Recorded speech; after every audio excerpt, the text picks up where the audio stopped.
क्या आप जानते हैं इस संसार में कौन पुनः नहीं लौटता है? जीवन मृत्यु के इस चक्र से कौन पार चला जाता है? किसको इस संसार में लौटने से छूट मिल जाती है? आइए देखते हैं इस संबंध में भगवान श्री कृष्ण श्रीमद् भगवद गीता अध्याय 5 श्लोक 17 में क्या कहते हैं। तत्बुद्धयः तदात्मानः तन्निष्ठाः तत्तपरायणाः गच्छन्ति पुनरावृत्तिम ज्ञान निर्धूत कल्मषा।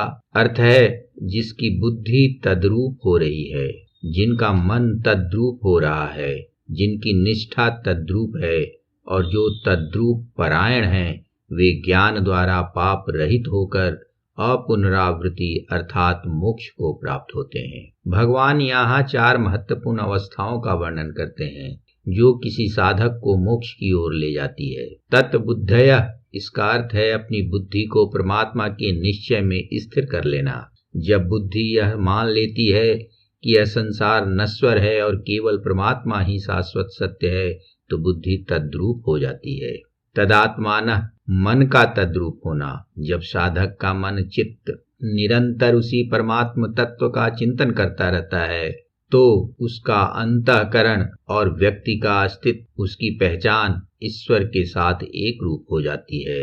इसे तदात्मान कहते हैं। इसी तरह तन्निष्ठा अर्थात ईश्वर में जिसकी पूर्ण निष्ठा हो, साधक का श्रद्धा और विश्वास कहीं और नहीं भटके, उसकी पूरी निष्ठा केवल उस एक परम सत्य में टिकी रहे। वह कर्म करते हुए भी फल की चिंता न करे, क्योंकि उसकी निष्ठा केवल अपने इष्ट और परमात्मा में रहे, उसे तन निष्ठा कहेंगे।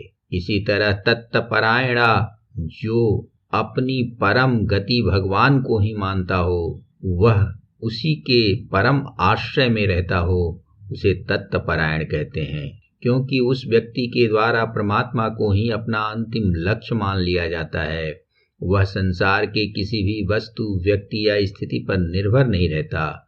उसके जीवन का एकमात्र उद्देश्य उस परम तत्व को प्राप्त करना ही रह जाता है। और ऐसा करने से इन सब के परिणाम स्वरूप भगवान कहते हैं कि वह व्यक्ति इन अवस्थाओं को धारण करके पुनः इस संसार में नहीं लौटता, क्योंकि ज्ञान के द्वारा उसके सारे पाप पूरी तरह धुल जाते हैं। अज्ञान के कारण जो भी गलतियां और संस्कार उसने बनाए थे, वो ज्ञान की अग्नि में भस्म हो जाते हैं और वह परम गति को प्राप्त कर लेता है, जहां से लौटकर फिर इस जन्म मृत्यु के चक्र में नहीं आना पड़ता, यानी उसे मोक्ष का लाभ मिल जाता है। संक्षेप में यदि हम कहें तो कह सकते हैं, जब मनुष्य की बुद्धि, मन, निष्ठा और लक्ष्य ये चारों एक ही दिशा में अर्थात परमात्मा की ओर एकान्नमुखी हो जाते हैं, तब मनुष्य जीते जी मुक्त हो जाता है और अंत में परम शांति को प्राप्त करता है।